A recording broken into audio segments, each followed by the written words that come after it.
अस्सलाम वालेकुम नाज़रीन। सवाल है पाकिस्तान का, मैं हूं रिजवान जाफ़र। सवाल है पाकिस्तान की मईशत का, जो कि सबसे बड़ा चैलेंज रहा इस वफाकी हुकूमत के लिए। और आज भी असद उमर साहब ने बड़ा मसरूफ़ दिन कराची में गुजारा और बिज़नेस कम्युनिटी से मुलाकात की। दूसरी जानिब जो सबसे बावाज़ बुलंद नारा जो हुकूमत की तरफ से लगता रहा वो एहतसाब का था। अब जब एहतसाब की बात करते हैं तो एक तो ये है कि लूटी हुई दौलत जो है उसको वापस लाया जाए, और अगर किसी ने वो पैसा जो कि अवाम पे लगना चाहिए था और वो अवाम पे नहीं लग सका तो फिर जो है सज़ा और जज़ा का भी सिलसिला होना चाहिए, कैफर किरदार तक पहुंचाया जाए। लेकिन क्या उस लूटी हुई दौलत को हम अपनी इस मईशत के साथ कहीं कुछ जोड़ सकते हैं? यकीनी तौर पर यह ऐसा मुमकिन नहीं है। अभी जो कुछ हो रहा है वफाकी गवर्नमेंट जो कर रही है खासतौर पर मईशत के शोबे में, उसमें 23 जनवरी को एक मिनी बजट जो है सामने, जिस पर बहुत सारे सवालिया निशान उठ गए हैं कि क्या ये IMF के कहने पर आ रहा है, इसके पीछे क्या वजूहत हो सकती हैं। और यही सबसे बड़ा मसला है क्योंकि ये इसका असर जो है गरीब आदमी तक जा रहा है। कहा तो जा रहा है कि जनाब गैस और बिजली की अगर कीमतें बढ़ी हैं तो सिर्फ और सिर्फ जो है अमीर तबके की नहीं बढ़ी है, लेकिन अगर अमीर तबके की नहीं बढ़ी तो भी उसका असर जो है वो नीचे तक पहुंचता है और महंगाई जो है वो बहुत बढ़ती जा रही है। सवाल उठ गया है, यानी आज जो है दवा लेना भी जो है मुश्किल हो गया है गरीब लोगों के लिए। तो इसका असर जो है बहुत आगे बढ़ता जा रहा है। तनख्वाहें बढ़ने के बजाय हर इदारे में हम देख रहे हैं कि 2019 आया और तनख्वाहें कम हो रही है, उल्टा परसेंटेज कम हो रही है।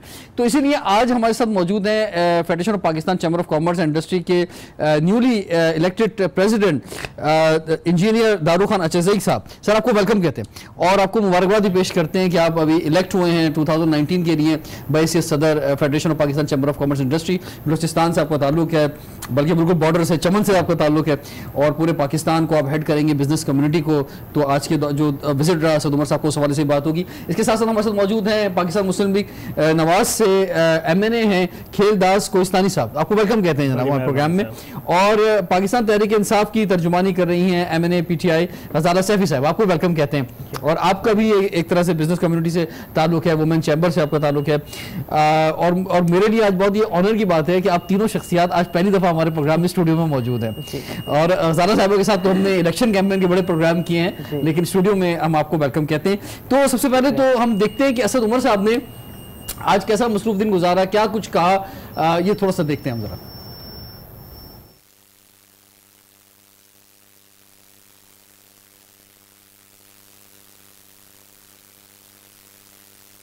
आसानी पैदा करने के लिए जो आपके लिए हम इकदाम कर रहे हैं, आपको कुछ चीजें जो है वो ये 23 तारीख को जब फाइनेंस बिल अनाउंस होगा तो आपको उसके अंदर नजर आएंगी।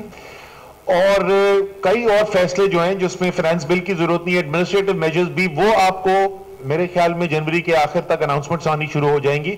सेविंग्स आपकी शायद दुनिया की सबसे कम हो चुकी हैं, और इन्वेस्टमेंट के जो रेट्स हैं आपके, वो पाकिस्तान में जो तारीखी तौर पे होता था उससे भी बहुत कम हो चुके हैं, और दुनिया से तो बहुत ही पीछे हो चुके हैं। सरमायाकारी होगी तो मईशत आगे बढ़ेगी।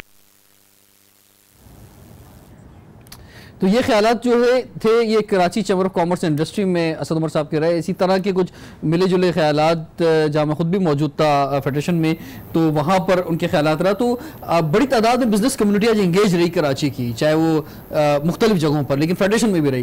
तो आप फरमाएं इंजीनियर साहब, आप क्या समझते हैं कि कुछ मुतमईन हुए हैं बिजनेस कम्युनिटी जो इशूज़ हैं उससे, या कुछ होप पैदा हुई हैं? सबसे पहले तो रिजवान, मैं आपका और आपके चैनल का शुक्रिया अदा करता हूं कि आपने जो है वो हमें मौका दिया कि हम अपना पॉइंट ऑफ व्यू आपके सामने और नाजरीन के सामने रखें। बड़ी खुशैन बात यह है कि इस वक्त जो है वो हुकूमत पे अवाम का और बिज़नेस कमेटी का एतमाद बढ़ रहा है। यकीन करें, हमने जो सर्कुलर चलाया था, हमने थ्रू वीडियो कॉन्फ्रेंस अपने जो है वो जो हमारे जो मेजर स्टेशन है लाहौर, इस्लामाबाद, हमने उनको भी साथ में जो है वीडियो कॉन्फ्रेंसिंग पे लेना था। लेकिन हमारा जो वीडियो कॉन्फ्रेंसिंग का जो वो है कॉन्फ्रेंस रूम है वो छोटा पड़ गया, फिर हमें जो है वो ऑडिटोरियम जाना पड़ा। और आपने खुद देखा कि वहाँ पे जो है वो वो ऑडिटोरियम में भी जो है वो बैठने की जगह नहीं थी जी। लोग जो है वो चाहते थे कि जो इतनी बड़ी तादाद में लोग आए तो वो मतलब लोग परेशान थे तो आए या वेलकम करने आए या तस्वीरें खिंचवाने आए, किस लिए आए? आपने लोगों का जो है वो चेहरे से भी अंदाजा किया होगा, असद उमर साहब के चेहरे से भी आपको अंदाजा हुआ होगा। इस वक्त बिजनेस कम्युनिटी बड़ी पुरुमीद है, जो मैं समझता हूँ वो बड़ी पुरुमीद है। हमने ईज ऑफ डूइंग बिजनेस पे जो तजावीज दी, उन्होंने न सिर्फ इत्मीनान से सुना बल्कि हमारे जो स्टैंडिंग कमेटी का जो सिफारिशात है उन पे उन्होंने जो है वो एक और सेशन जो है वो करने के लिए उनको मंडे को ट्यूसडे को जो है वो इस्लामाबाद बुला लिया, और साथ में इन्होंने ये भी कहा कि हम यही सेशन जो है वो लाहौर में भी करेंगे और हमारे जो स्मॉल एंड मीडियम एंटरप्रेन्योर के जो चैम्बर्स हैं उनका भी अलग सेशन करेंगे। फेडरेशन में बहुत सारे यानी हर जो है लीडर वहाँ पे आता है, बहुत से वादे करता है, और हम पिछले इसाक डार साहब भी आते रहे, वो भी बड़े वादे करते रहे, मिफ्ता इस्माइल भी, फिर उसके बाद लोग जो एक केयर टेकर गवर्नमेंट आई वो भी, और अब जो है ये भी, तो कुछ निकलता है रिजल्ट कुछ या सिर्फ बातें गुफ्तगू बस? कुछ बात ये है हम अपने से शुरू करें तो बेहतर होगा, हम किसी पे इल्ज़ाम नहीं लगाते हैं। हमें इस वक्त हुकूमत सिंसियर नज़र आ रही है और हम इंशाल्लाह सिंसियर एफर्ट्स के साथ उनका साथ देंगे। उन्होंने खुद फरमाया कि सरमायादारी होगी, सरमायाकारी होगी तो मईशत जो है वो मजबूत होगी, और मईशत मजबूत होगी तो हुकूमत भी मजबूत होगा। और उसके साथ साथ जो है वो जब तक इमरान खान साहब ने भी हमें जो खिताब किया इस्लामाबाद में, उन्होंने कहा कि माइंड सेट चेंज करना पड़ेगा। जब माइंड सेट चेंज होगा, सरमायाकारी होगी, सरमायादार खुश होगा, मुल्क में जो है वो बिजनेसमैन पैसा कमाएगा, तो ये पैसा जो है वो अवाम में फैलेगा। ये ख्वाहिशात तो बहुत अच्छी है, मैं गजाला साहब आपकी तरफ आता हूँ, ख्वाहिशात बहुत अच्छी हैं, लेकिन जो इंडिकेटर्स हैं वो ये नहीं बता रहे। मसद जो बेरोजगारी की शरह आज आपने रिपोर्ट देखी कि वो किस हद तक जो है बढ़ गई है। इसके अलावा अगर आप बात करें कर्जों की तो वो मतलब तारीख की बुलंद तरीन सतह पे इन 4 महीनों में ये गवर्नमेंट लेकर आ गई है। जो हमारा डॉलर जिस जगह पे बढ़ा है, मसद ओवरऑल अगर आप देखें तो मसद ये अच्छी बात है कि प्रेसिडेंट साहब जो है फेडरेशन के ये पॉजिटिव बात इसलिए भी कह रहे हैं कि अगर पाकिस्तान तरक्की करेगा, वफाकी हुकूमत जो मुश्किल से निकलेगी तो बिजनेस कम्युनिटी निकलेगी। ऑफ कोर्स मसद ये ऐसा नहीं है कि हुकूमत अगर मुश्किल में होगी तो ये मुश्किल में नहीं होंगे, ये सबसे पहले मुश्किल में होंगे, लेकिन इंडिकेटर्स कुछ और बता रहे हैं। मसद खबरें कुछ और आ रही हैं जो अभी अपोजिशन की सुनेंगे बात तो आपको और अंदाजा होगा, हो भी रहा होगा। देखिए, मैं ये समझती हूँ कि अभी हम एक नए उस पे आए हैं, एक नहज पे नई हुकूमत है और उसके नए इरादे हैं, और हम बार बार ये बात नहीं कहेंगे मगर ये वाकई एक हकीकत है कि जो नई हुकूमत आई है उसने पहले का जो बहुत सारा जो वज़न है इकोनॉमी के ऊपर वो लदा हुआ है हमारे कंधों के ऊपर, और इसीलिए अपने फ्रेंडली कंट्रीज़ के साथ जाके और उन लोगों के साथ कि जो हमें ईज़िली सपोर्ट कर सकते हैं बग़ैर हमें प्रेशर में आए हुए, उनको हम लोगों ने रुजू किया है। तुर्की को, चाइना के साथ तो ऑलरेडी हमारा CPEC का इतना बड़ा एक माहिदा है, UAE को और दूसरी क्लोज कंट्रीज़ को एड्रेस किया है ताकि पाकिस्तान जो है वो अपने इस माशी बहरान से निकल सके।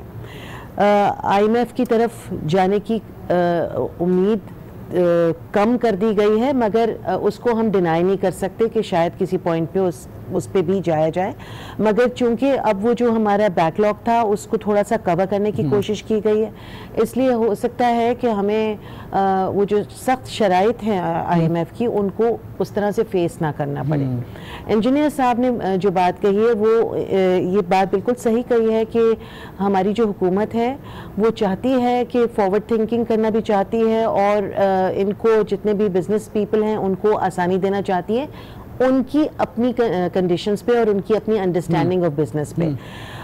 हमारे पास जो इस वक्त आप कह रहे हैं कि कितने सारे लोग गुर्बत का शिकार हो रहे हैं और नौकरियां कम हो रही हैं और पैसे कम हो रहे हैं, उसके लिए हमें एंटरप्रेन्योरशिप एक ऐसी चीज़ है जिस पे हमें ध्यान देना पड़ेगा, क्योंकि हर शख्स अपने एक टैलेंट और अपनी समझ के हिसाब से एक छोटा बिजनेस डेवलप कर सकता है। इन्वेस्टमेंट की पॉलिसी अभी आई नहीं है, इस पे कोई अनाउंसमेंट नहीं हुई है। देखिए, अनाउंसमेंट्स जब आएंगे ना 23 जनवरी के बाद से बहुत सारी चीज़ों पे क्लैरिटी भी आ जाएगी, मगर मैं ये समझती हूँ कि जो बड़े बिजनेसमैन हैं उनको चाहिए कि माइक्रो एंड स्मॉल बिजनेसेस को डेवलप करने में जो कि बेहतरीन टैलेंटेड लोग हैं, यंग पीपल, और एंटरप्राइजिंग पीपल जो कि नए नए ग्रेजुएट होके निकले हैं, उनके लिए आसानियां पैदा की जाएं और ऐसी अम्ब्रेला ऑर्गेनाइजेशन। ठीक है, ये तो बहुत अच्छी बातें हो गई दोनों तरफ से, लेकिन अपोजिशन क्या कह रही है? शाहिद खाकान अब्बासी साहब ने क्या कहा आज, जरा ये सुनते हैं। हुकूमत के रेवेन्यूज नहीं है, जो टारगेट से भी कमी आई है, और साथ ही जो अफराद ज़र की वजह से हुकूमत के अखराजात बढ़ गए हैं, उसको पूरा करने के लिए बोझ अवाम पर डाला जा रहा है और कोई तरीका नहीं है। या आप इजाफी कर्जा लेंगे या बोझ अवाम पर डालेंगे। हुकूमत को मजबूर करें कि बताएं कि क्या मजबूरी है कि 6 महीने नहीं हुए और दूसरा मिनी बजट आ रहा है। ना एहलियत है, ना काबिलियत है और ना ही मेहनत है। ये काम करने के लिए बड़ी मेहनत करनी पड़ती है। आज जो वज़ीर आज़म हैं, वज़ीर हैं, उनको कोई समझ नहीं है मामलात की, सिर्फ झूठ बोलते हैं और इल्ज़ाम लगाते हैं। तो दिन में या आप झूठ बोलेंगे और इल्ज़ाम लगाएंगे या आप काम करेंगे। जी जी जी जी बिल्कुल, आप ही जवाब दें। कि ये अपना जरा एयर ब्लू का अपना बता दें कि इन 6 महीनों में कितना इनको नुकसान हुआ है और कितना फ़ायदा हुआ है, एयर फेयर इन्होंने कितना बढ़ाया है और कितना कम किया है, और पैसेंजर्स के लिए क्या फैसिलिटी, मतलब एक बिग बिजनेसमैन भी हैं ये, और उसके अलावा ये पाकिस्तान के कुछ अरसे के लिए केयर टेकर प्राइम मिनिस्टर भी रह चुके हैं। नहीं, प्राइम मिनिस्टर है, केयर टेकर नहीं रहा, प्राइम मिनिस्टर रह चुके हैं। तो इन्होंने जनाब ये जो कुछ ये बातें कर रहे हैं, इस किस्म की बात जब पिछली हुकूमत पे की जाती है तो इन्हें बहुत नागवार गुजरती है। मैं कभी सोचता हूँ और कि अगर झूठ बोलना और लोगों को इस वक्त जो हो रहा है, अगर ये सब कुछ नून लीग की हुकूमत कर रही होती तो पीटीआई कितना एहतजाज कर रही होती। यही वो जो पहले कि हर आदमी इतना मकरूज हो गया है, आज उससे ज्यादा हो गया है, इतने रिजर्व हो गए आज, यानी हर चीज इंडिकेटर्स जो नीचे जा रहे हैं ना। इन्होंने तो कसर ही नहीं छोड़ी। जिस दिन ओथ टेकिंग हुई तब से ये तो शोर मचा रहे हैं, तो असेंबली में बैठने तक की इजाजत नहीं देते। हर थोड़े दिन बाद ब्लैक बैंड बांध के कुछ ना कुछ एहतजाज करके निकल जाते हैं। एक चीज की ख्वाहिश करते हैं, वो मुश्किल से पूरी होती है, तो उस दिन इनकी कोई और ये जो कुछ भी आज सूरत हाल है, ये नून लीग से मिला है सब कुछ। मसला ये मुल्क को जिस जगह आप छोड़ के जाएंगे, क्योंकि कोई भी आप एक दरख्त भी लगाने जाएंगे तो उसका बीज डालेंगे, फिर वो पौधा आगे बड़ा होगा तो फिर वो फल देगा नहीं देगा, तो उस पर डिपेंड करता है ना।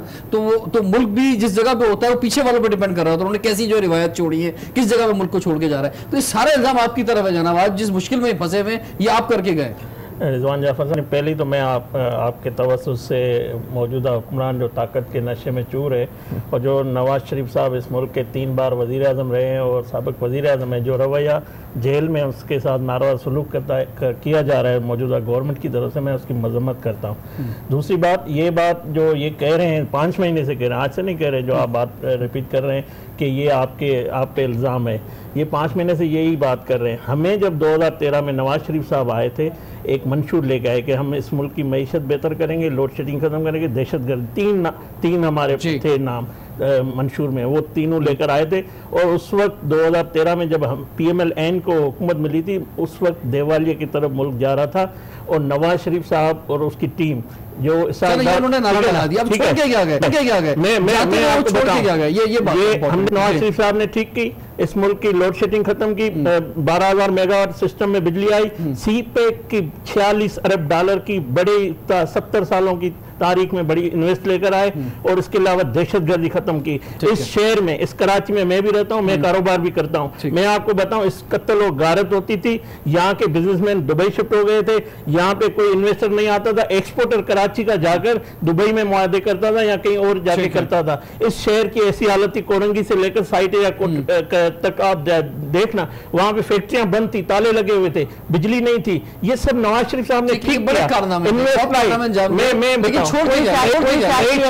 मईशत बेहतर की, डॉलर मुस्तकम किया। यही इसहाक डार पे आप इल्जाम लगाते था, भाई आप कोई ऐसी मसनूई पॉलिसी बनाए जिससे डॉलर मुस्तकम हो। इनका डॉलर वजीर आजम को पता नहीं चलता, टीवी से सुबह देखता है डॉलर बढ़ गया है, स्टेट बैंक कहती है, तो हमने इनको बताया ये जो सबसे बड़ा इनका अरस्तु था, टाइकोन था, असद उमर साहब, वो तो नाकाम हो चुके हैं, उसके पास कोई जवाब नहीं। आज भी मैं सुन रहा था उसकी प्रेस कॉन्फ्रेंस, उन्होंने कहा कि आप आए इस्लामाबाद, मैं आपके मसाइल सुनूंगा, FBR के जो इश्यूज है सब सुनूंगा, मगर यहाँ पे सिर्फ ये इनको बता के गए 23 तारीख को मिनी बजट आ रहा है, दूसरी दफा ये बजट दे रहे हैं। क्या जवाब है, क्या फाइनेंस बिल ला रहे हैं? ये फाइनेंस बिल कोई बड़े बिजनेसमैन पे मुझ पे नहीं गिरेगा। ये जो बम गिरेगा, सुनामी आएगी, आम गरीब के लिए लालू के इमेजिन करें, पहले से कैसे सुनामी आएगी या टैक्स लगेंगे।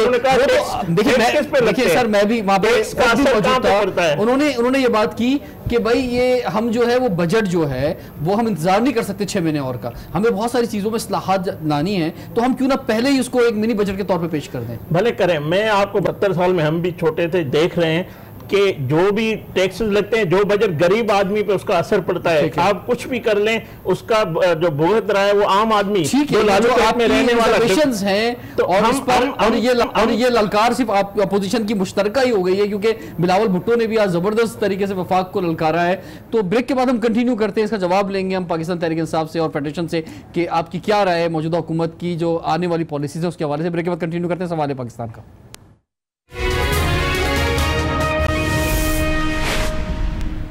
Welcome back. सवाल है पाकिस्तान का, सवाल है पाकिस्तान की मईशत का, जिसको आज बहुत ज़्यादा चैलेंज दरपेश हैं और वज़ीर ख़जाना का आज मसरूफ़ दिन कराची में गुजरा।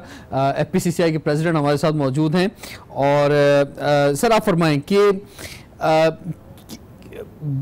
बिज़नेस कम्युनिटी बहुत इंपॉर्टेंट रोल है, क्योंकि गवर्नमेंट किस किस को जॉब देगी या रोजगार भी अगर लोगों का आगे बढ़ेगा तो एक इंडस्ट्री से दूसरी इंडस्ट्री जुड़ी होती है। एक इंडस्ट्री जब तरक्की करती है, आगे बढ़ती है, तो उसके साथ जो और इंडस्ट्रीज होती हैं वो सबके कारोबार बढ़ते हैं। इसी तरह से फिर जॉब अपॉर्चुनिटीज भी पैदा होती हैं। तो अभी आप क्या समझते हैं कि वो ठीक है, आप एक पुरुमीद हैं इस गवर्नमेंट से, लेकिन इस वक्त ताज़ा सूरत हाल आपकी नज़र में जो पूरे पाकिस्तान के, अभी इलेक्शन में भी हमने देखा, हम खुद भी मौजूद थे, हमने वहाँ रिकॉर्डिंग भी की कि जो बिजनेस कम्युनिटी मौजूद थी, अभी क्या सूरत हाल, अभी लोग क्या कह रहे हैं, अभी चीखें निकली हुई हैं लोगों की, लोग पुरसकून हैं या लोग कह रहे हैं कि नहीं कारोबार अच्छा चल रहा है? बात यह है, जैसा भी कि अल्लाह साहब ने फरमाया कि पिछली हुकूमत ने लोड शेडिंग ख़त्म की। मैं चूँकि पॉलिटिकल उसमें जो है वो नहीं जाता हूं, लेकिन क्या हम ईज ऑफ डूइंग बिजनेस और कास्ट ऑफ डूइंग बिजनेस पे आते हैं। क्या बिजली इतनी सस्ती थी कि हम बांग्लादेश का मुकाबला कर सके? फिर पाकिस्तानी बिजनेसमैन अपना फैक्ट्री क्यों उठा के बांग्लादेश में उन्होंने लगा दिया? ठीक है, अगर जो है वो बिजली हमें आ रही थी, हमारे पास बिजली हमें मिल रही थी, तो फिर हमने जो है वो ये केलदार साहब खुद फरमाएं कि फैसलाबाद की जो इंडस्ट्री, जो टेक्सटाइल इंडस्ट्री जो बिल्कुल बैठ गई, जो वहाँ पे जो है वो बेरोजगारी का एक तूफान है, तो वहाँ पे जो है वो किसके दौर हुकूमत में जो है वो ये इंडस्ट्री बैठ गई? ठीक है, ये तो आपने उनका जवाब दे दिया। अब जो मेरा सवाल है कि अभी जो सूरत हाल है वो क्या है? अभी लोग जो, क्योंकि आपके पास आ रहे होंगे, मुबारकबाद दे रहे होंगे आपको नए इलेक्टेड बनने के लिए, अपने मसले भी बता रहे होंगे। बात ये है, सच्ची बात तो ये है कि शुरू में पहले 2-3 महीने हम भी बहुत ज्यादा घबराए हुए थे, ठीक है, लेकिन अब जो पिछले 2-3 महीने से जो है वो आहिस्ता आहिस्ता हमें खुद भी जो है वो थोड़ी सी उम्मीद मिल रही है कि चीज़ें जो है वो अच्छी तरफ जा रही हैं, ठीक चल रही हैं, हमें सुना जा रहा है। हमारे पास हमने पिछले महीने 3 सेशन किए इमरान खान साहब के साथ, और आज आपने खुद देखा असद उमर साहब जो है वो कराची की पूरी बिजनेस कम्युनिटी के साथ जो है वो आज वो मिले हैं, हमें भी मिले हैं, वहाँ भी मिले हैं, और सबको सुना है कि हम जो है वो बिजनेस को इतना सिंप्लीफाई करें। जैसा भी मैडम ने कहा कि स्मॉल एंड मीडियम एंटरप्रेन्योर, उन्होंने कहा कि हम सबसे ज़्यादा जोर देंगे स्मॉल एंड मीडियम एंटरप्रेन्योर पे, और साथ में जो है वो आपने शुरू में मुझसे मेरे तारुफ में कहा कि आपका ताल्लुक बलूचिस्तान से है और चमन से है। स्पेशली उन्होंने जिक्र किया कि हम बलूचिस्तान में जो है वो एक अलग से जो है वो पैकेज दे रहे हैं कि वहाँ पे जो है वो हम इंडस्ट्री लगाएं और वहाँ पे जो है वो हम काम करें। और स्पेशली यू टर्न तो नहीं करने अपनी बातों पे? नहीं, यू टर्न की बात नहीं है। मुझे यकीन इस बात पे है, जो उन्होंने इसका बरमला इजहार भी किया कि मेरा जो केपी से जो चीफ मिनिस्टर है वो मेरी पार्टी का है, पंजाब से चीफ मिनिस्टर मेरी पार्टी का है, लेकिन मैं जिस बंदे को सबसे ज्यादा जो है वो चीफ मिनिस्टर जो अपने सूबे का, आपके सूबे का हक अदा कर रहा है, वो जाम कमाल साहब है।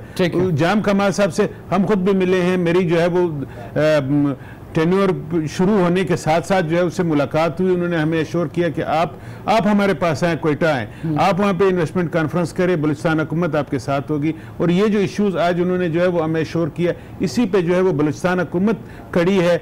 ये यू टर्न मैं नहीं कह सकता कि वो यू टर्न लेंगे या नहीं लेंगे, लेकिन हम उसके लिए जो है वो दोबारा से इनको फिर रिमाइंडर देंगे, फिर रिमाइंड कराएंगे, जब तक जो है वो बलूचिस्तान की महरूमी का उसको जो है वो एहसास दिलाते रहेंगे, जब तक हमें पूरे पाकिस्तान के साथ जो है वो उसमें शामिल नहीं होंगे, वो उस वक्त तक जो है इनको याद दहानी कराते रहेंगे। और इस वक्त अल्हम्दुलिल्लाह हमें यकीन है कि हम जो है वो पूरे उसमें मेन स्ट्रीम में पूरा बलूचिस्तान इस वक्त शामिल है। लॉ एंड ऑर्डर का जो सिचुएशन है, जो आज से 3 साल पहले था, 5 साल पहले था, अभी अल्हम्दुलिल्लाह हालात बिल्कुल नॉर्मल है, ठीक है। वहाँ पे जो है वो इंडस्ट्रियलाइजेशन भी हो सकती है। कोयटा में बहुत बड़े बड़े प्रोजेक्ट अनाउंस हुए हैं, उसमें लोग जो है वो बहुत बड़े इंटरेस्टेड है कि वहाँ पे जो है इन्वेस्टमेंट करना है। सर आपके साथ मैंने विजिट भी करना है बलूचिस्तान का कई बार, वैसे मैं चमन भी आ चुका हूँ, मैं कोयटा भी आ चुका हूँ, लेकिन दोबारा जाएंगे। और ये अच्छी खुशाइंद बात है कि फेडरेशन जो पूरे पाकिस्तान का बिजनेस कम्युनिटी का इदारा है, उसके सदर जो है वो बलूचिस्तान से इलेक्ट हुए हैं, ये भी एक बहुत ज़बरदस्त बात है। तो दौरा फिर जो है वो इंशाल्लाह है। अच्छा चलें कियल्दा साहब, ये फरमाए कि ये तो देखिए बिजनेस कम्युनिटी पर उम्मीद है जनाब, आप जो बिजनेस करने की कोशिश कर रहे थे कि भाई इनकी बात पे यकीन ना करो, इन्हें ना जो है वो तो मुतमईन है जनाब। देखिए मैं चकजई साहब को मुबारकबाद देता हूँ कि ये बलूचिस्तान से आपने बताया कि ताल्लुक है और इस बड़े ओहदे पे ये आए हैं और अपने सूबे की और इस मुल्क की नुमाइंदगी करेंगे और इस बिज़नेस कम्युनिटी की भी नुमाइंदगी करेंगे। देखिए जो बिजनेसमैन होता है, मैं भी उसी घराने से ताल्लुक़ रखता हूँ, मेरा भी कारोबार है जी, तो वो किसी भी गवर्नमेंट या वक्त के हुक्मरान के खिलाफ बात नहीं करेगा, ये मैं बता दूं आपको। अच्छा, आप 5 साल के रीप के प्रोग्राम, इनके फेडरेशन के प्रोग्राम निकाल के देख लें, ये हमेशा प्राइम मिनिस्टर नवाज शरीफ साहब, उसकी टीम, इसहाक डार साहब, इन्होंने खराज तहसीन पेश किया होगा, उनकी पॉलिसी होगा, ये तब वो बातें करते थे कि जब माजी में फलानी हुकूमत ने हमारे साथ ये कर दिया, आप आए हो, ये होता है। मैं साइकी जानता हूँ बिजनेसमैन की, तो ये तो ठीक है इनके, मगर ग्राउंड रियलिटी नहीं है। जवाब ले लें सर, ये सही फरमा रहे हैं, मैं दोबारा आता हूँ, सही फरमा रहे हैं। बात ये है, नवाज शरीफ से भी डिमांड किया था कि उन्होंने जो है वो एक ट्रेड डेवलपमेंट अथॉरिटी में प्राइवेट सेक्टर से SM मुनीर को CEO बनाया, और हमने उससे डिमांड किया कि 50 जो है वो SM मुनीर आप प्राइवेट सेक्टर में बिठा दें, आपको उसका रिजल्ट आएगा। SM मुनीर ने उसमें जो है वो अपने 3 साल के टेन्योर में ना सिर्फ वहाँ पे करप्शन जीरो कर दिया, अपना भी उसने जो है वो अपनी जेब से करोड़ रुपए खर्च करके वहाँ पे ट्रेड डेवलपमेंट अथॉरिटी से जो है वो 1 रुपया नहीं लिया, और साथ में जो है मैं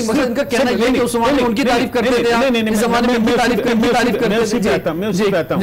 SM मुनीर ने सिर्फ इस बात पे कि उन्होंने कहा कि मेरा बिजनेसमैन मुझसे भी खुश नहीं है और आपसे भी खुश नहीं है, लिहाजा मैं TDEP की CEO के उससे जो है वो रिजाइन देता हूँ, रिजाइन दिया। मैं आपको बताऊं, जो 5 साल हमारी गवर्नमेंट है उससे सबसे बड़ा जो बेनिफिशियरी है इस मुल्क का बिजनेसमैन है, कराची से लेकर फैसलाबाद तक, क्योंकि नवाज शरीफ साहब जब भी आते हैं बिजनेसमैन उनसे खुश होता है, अमन भी लाता है। इस जब तक अमन नहीं होगा तो आपके यहाँ ना बिजनेस चलेगा, ना आप कारोबार कर सकेंगे। मैं यही आपको बता रहा हूँ, रेल पेल होती है ना, बिजनेस होता है, बड़े प्रोजेक्ट मिलते हैं, सबको खाने कमाने का मौका मिलता है, ऑप्शन का मौका मिलता है। आपको मैं मशवरा देता हूं, आप मार्केटों में जाए, आदमी की बात सुने, छोटे बिजनेसमैनों की बात सुने, अगर ये इनके मौक़िफ़ की तायद करेंगे, मैं बिल्कुल इनको कहूंगा कि ये सही कह रहे, मगर ऐसा नहीं है। आज की ऐसी पोजीशन नहीं है। आज जो मुआशी सूरत हाल है, पाकिस्तान बड़े क्राइसिस का शिकार है, और हुक्मरानों को कोई फिक्र नहीं है। ये पता नहीं असद उमर साहब 5 महीने बाद कैसे आ गए,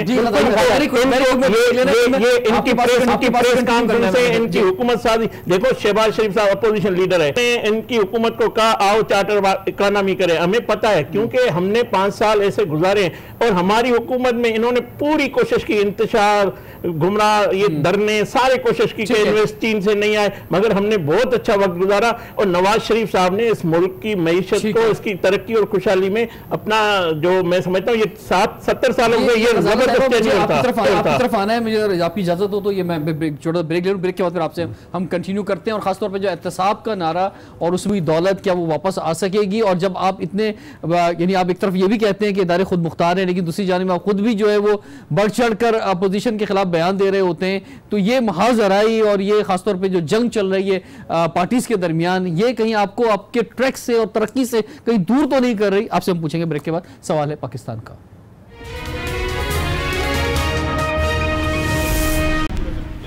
वेलकम बैक। सवाल है पाकिस्तान का, सवाल है पाकिस्तान की मईशत का, जिस पर हम बात कर रहे हैं, और साथ साथ जो चैलेंज है वो पॉलिटिकल चैलेंज भी है। और हुकूमत, क्योंकि एहतसाब का नारा जो है वो सबसे ज़्यादा था पाकिस्तान तहरीक इंसाफ का, और आने के बाद जो है इसी पे सबसे ज़्यादा फोकस हुआ। एक तरफ ये कहा जाता है कि जो है वो इदारे इंडिपेंडेंट हैं, और दूसरी तरफ जो है वो वो हुकूमत खुद बढ़ चढ़ कर जो है वो चाहे पाकिस्तान तहरीक इंसाफ हो या चाहे वो PMLN हो या पाकिस्तान पीपल्स पार्टी हो, उसके खिलाफ जो है वो बात करती हुई महसूस होती है। यही वजह है कि सिंध और वफाक के दरमियान जो महाज रही है वो बड़ी ज़बरदस्त भरपूर अंदाज में आगे बढ़ रही है। और बिलावल भुट्टो जरदारी ने आज जलसे में जो है वो किस तरह से ललकारा, जरा ये देखते हैं पहले। अगर तुम बाज ना आए तो फिर तुम्हें सिखाएंगे कि वोट की चोरी का बदला कैसा लिया जाता है। अगर बलोचिस्तान, जनूबी पंजाब, पख्तूनख्वा पंजाब और अगर सिंध के अवाम ने इस्लामाबाद पर चुराई का फैसला कर लिया तो तुम्हारी जाली हुकूमत का ताबूत में आखिरी खील ठोंक देंगे। वफाक की सिलेक्टेड वजीर आजम और पंजाब का बुजदार सिंध का मुराद अली शाद से मुकाबला नहीं कर सकते हैं, मेरिट पे मुकाबला नहीं कर सकते हैं। साजिश के तहत हमें निकालना चाहते हैं। पाकिस्तान पीपल्स पार्टी के जियालों को मत ललकारो, तुमसे पहले भी बहुत फिरौन आए, इनके अंजाम से सबक सीखो। जी वेलकम बैक। और एक और बात जो है बिलावल भुट्टो जरदारी ने गजाला साहिबा आज की कि भाई आप कंपैरिजन करें मुराद अली शाह की काबिलियत का और पंजाब के जो आपके चीफ मिनिस्टर हैं उनकी काबिलियत का, तो बहुत बड़ा फ़र्क है। मसद ये ज़रा बड़े काबिल और बड़ी ज़बरदस्त शख्सियत है। तो ये जो मैं आपसे बात कह रहा था कि ये जो इदारों पे छोड़ देते अगर पाकिस्तान तहरीक इंसाफ कि भाई नैब खुद मुख्तार इदारा है, अदालतें काम कर रही हैं, FIA काम कर रही है, आप अपनी इस प्रोग्रेस पे लग जाते तो शायद ज़्यादा बेहतर ना होता। देखिए कोई हमें रोज़ गार्डन तो मिला नहीं है पाकिस्तान तहरीक इंसाफ को जब वो हुकूमत में आए हैं।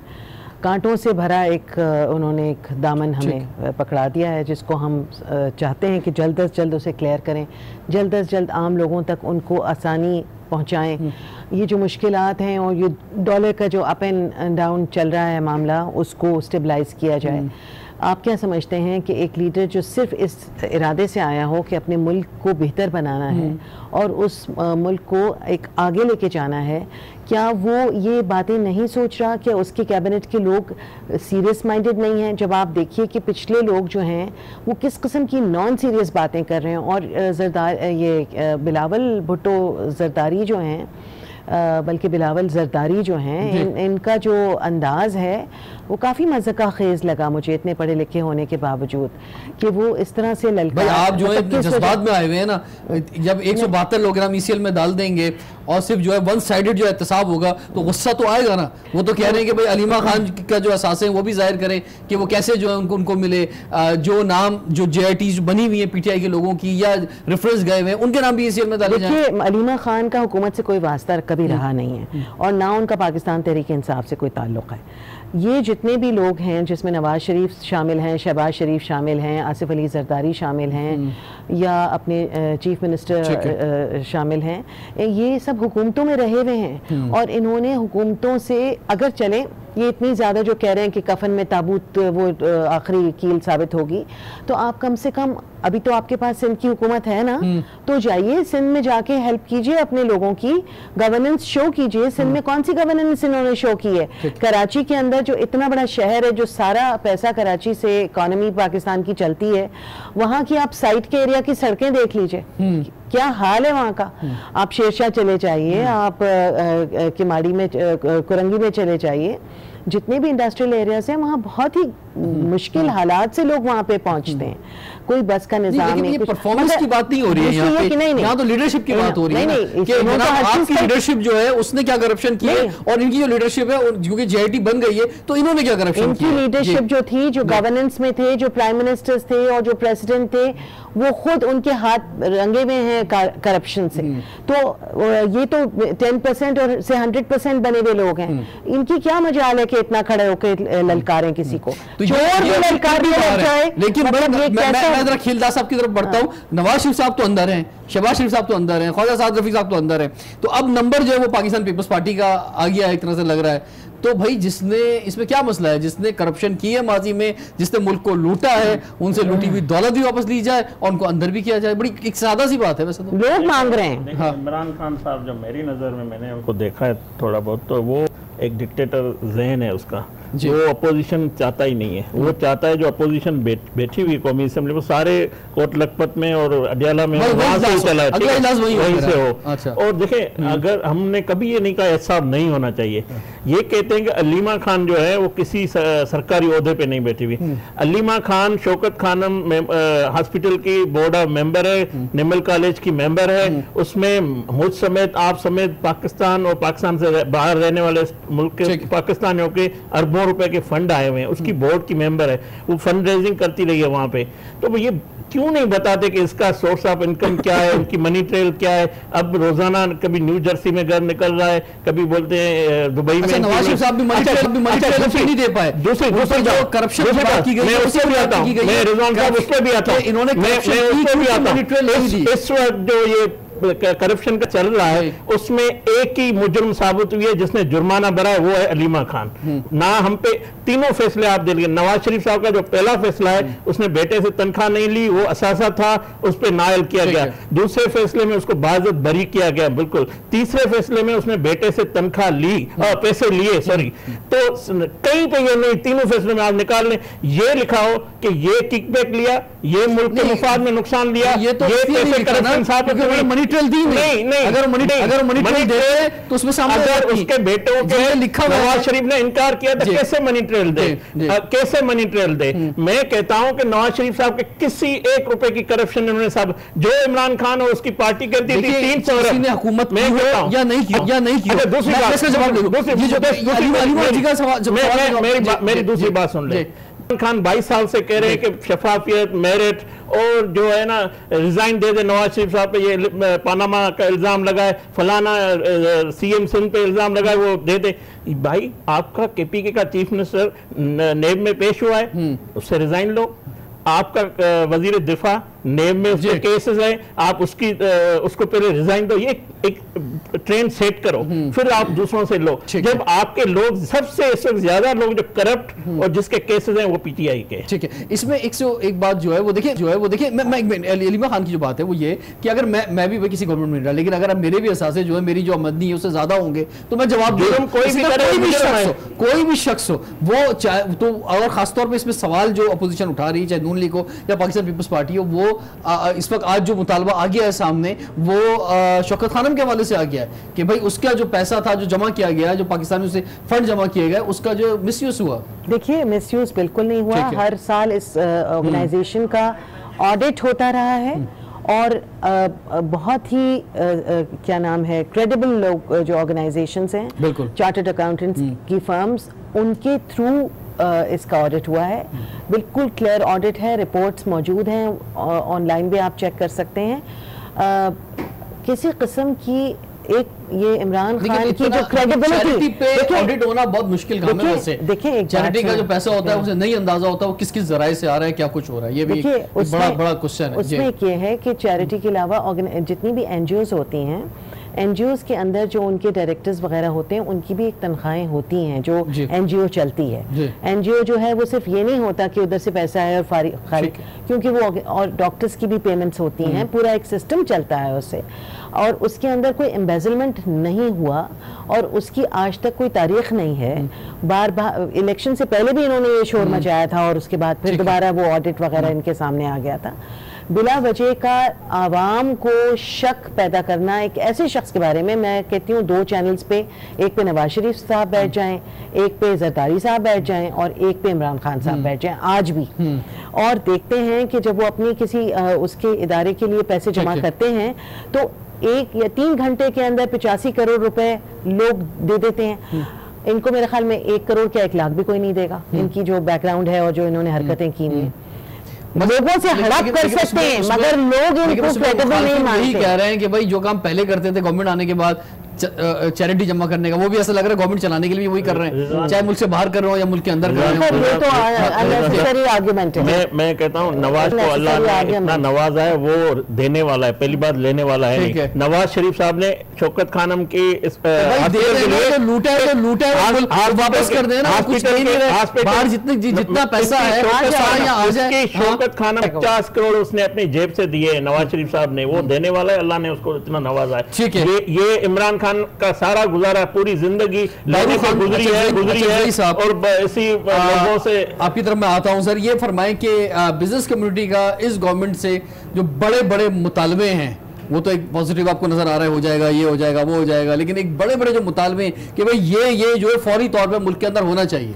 देखिए, सबसे एक बात और जो खेलदास साहब ने की कि हर हुकूमत के साथ बिजनेस कम्युनिटी उसके साथ हाँ मिलाती है। हमारा तरीक़ेकार शायद इनसे मुख्तलिफ है। हम एहतजाज नहीं करते हैं, हम इनको जो है वो बताते हैं कि आप अगर करते हैं तो इसका ये नुकसान है और नहीं करते हैं तो उसका ये फ़ायदा है। हमने आज भी, अगर आपने मेरी स्पीच सही तरह से आपको याद होगा, मैंने शुरू ही गिले से किया कि मैंने कहा असद उमर साहब, आप एक बहुत बड़ा डेलीगेशन लेके गए थे, प्राइम मिनिस्टर साहब और आपकी टीम जो है वो बहुत अच्छा जो है वो रिजल्ट लेके आए हैं, लेकिन आप वहाँ पे जो है वो टॉप से जो है वो आपकी मीटिंग हुई, वहाँ के बिजनेस कम्युनिटी से हुई, उसका काउंटर पार्ट जो है वो FPCCI ये FX बॉडी है, आपको जो है वो हमें अपने साथ ले जाना चाहिए था। हमने उससे कहा क्योंकि हमारा जो काउंटर पार्ट है टॉप, वो बहुत मुख्तलिफ फोरम्स पे हमारे साथ है, D8 पे है, इको चैम्बर में है, काशी पे है, इस्लामिक चैम्बर में है।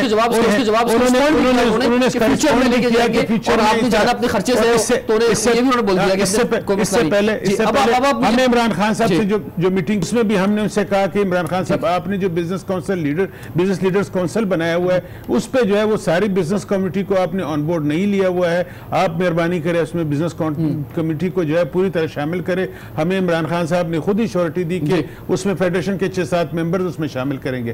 तो हम तो अपनी तरफ से जो है वो अपने डिमांड जो है वो हर वक्त जो है वो देते। दूसरी बात, आपने डिमांड्स पे की, ये डिमांड्स हमारी नहीं है, हम उनको जो है, हमारा हर वक्त जो है वो डिमांड इस तरह से होता है कि हम उनको जो है वो फिगर्स के साथ बताते हैं कि ये अगर आप करते हैं तो इसका नुकसान ये हो रहा है, ये नुकसान मुल्क का होगा, इसमें जो है वो इकोनॉमी जो है वो आपकी, अगर इसीलिए तो मैंने आपसे कहा कि 3 महीने तक हम खुद परेशान थे कि क्या हो रहा है, लेकिन अभी आहिस्ता आहिस्ता जो है वो जो हमें हर मसले पे जो है वो हमें पिक्चर, अभी जिस तरह से आज जो है वो ईज ऑफ डूइंग बिजनेस पे हमें जो है वो असद उमर साहब ने जो मैसेज दिया, उसने कहा आज और किसी मौजू पे बात नहीं होगी, सिर्फ ईज ऑफ डूइंग बिजनेस पे बात होगी। और ईज ऑफ डूइंग बिजनेस में हमने आपके सामने जो उनको प्रेजेंटेशन दिया, वो प्रेजेंटेशन उन्होंने खुद कहा कि बड़ा अच्छा प्रेजेंटेशन है और इस प्रेजेंटेशन पे हमें आपको बहुत उम्मीद है और आप समझते हैं जो मसाइल जो हल होंगे भाई, ये उम्मीद है बिजनेस कम्युनिटी का रोल और की तरक्की और खुशहाली, ये बात इनकी बिल्कुल मैं इनके मौक़िफ़ से मुत्तफ़िक़ हूँ। ये चाहते हैं जो भी हुकूमत हो, ये जो आमिर होते हैं मुशर्रफ था, उनको भी सपोर्ट कर दे, क्योंकि ये इनकी सपोर्ट, उन्होंने बताया ना, सपोर्ट नहीं करते, एडवाइस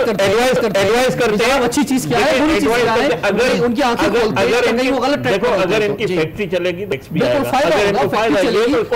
रोजगार बढ़ेगा, जॉब्स बढ़ेगा, वही बात कह रहा हूँ, बिजनेस बढ़ेगा, वही बात कर रहा हूँ। मगर मौजूदा हुकूमत कोई ऐसी कैपेसिटी नहीं है कि किसी को रिलीफ दे सके, लेकिन भाई ये कैपेसिटी उसको प्लस करेंगे। आप देखें ना इस मुल्क के जो पहले पैसा कहाँ से आता है, जमीन से आता है, खाद बढ़ गई, दवाएं बढ़ गई, सारा उनका काम जो है ना आप डबल कर दिया इन लोगों ने। तो आपका जब जमीन से पैसा निकलेगा नहीं तो कराची की मार्केट तक कब कहाँ पहुंचेगा। तो काफी चीजें हैं जिस पे काम करने की जरूरत है, मगर मौजूदा हम अपोजिशन वायद है जो संजीदा है, ट्रेजरी बेंच जो है ना अपोजिशन की, हम जब इनसे बात करते हैं भाई आओ इस पे मिलकर हम काम करते हैं, जो मुल्क की कौमी मामला आता है, ये वेरी क्विक, बस मैं एंड करने जा रहा हूं, आप ये लोगों को क्या उम्मीद देना चाहेंगे, क्योंकि इस वक्त जो है लोग मुश्किल में तो हैं, क्राइसिस है, तशवीश है, मईशत जो है वो पुरुमीद है बिजनेस कम्युनिटी, लेकिन फिर भी क्राइसिस बेनता है, दवाओं की कीमतें हो, गुर्बत हो, रोजगार हो, आज के फिगर्स आप देखें बेरोजगारी कितनी बढ़ गई है और बेनता इशूज़ हैं। देखिए ये बहुत सारी चीज़ें एक साथ हैंडल हो रही हैं और इन सारी चीज़ों को बहुत जल्द आसानी पैदा की जाएगी। हुकूमत का बिल्कुल ऐसा कोई इरादा नहीं है, ना वो सो रही है, ना वो ना अहल है, ना वो इस तरह सोच रही है कि हमें परवाह नहीं है आम लोगों की।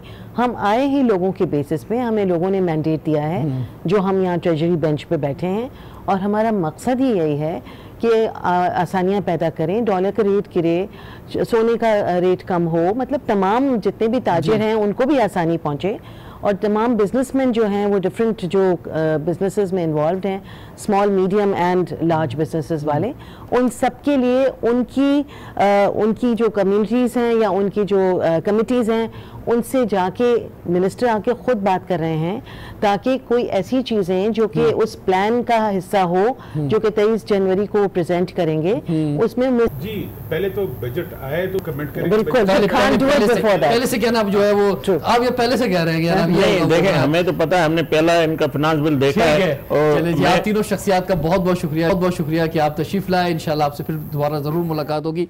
रिजवान जाफर, इजाज़त दीजिए। सवाल है पाकिस्तान का।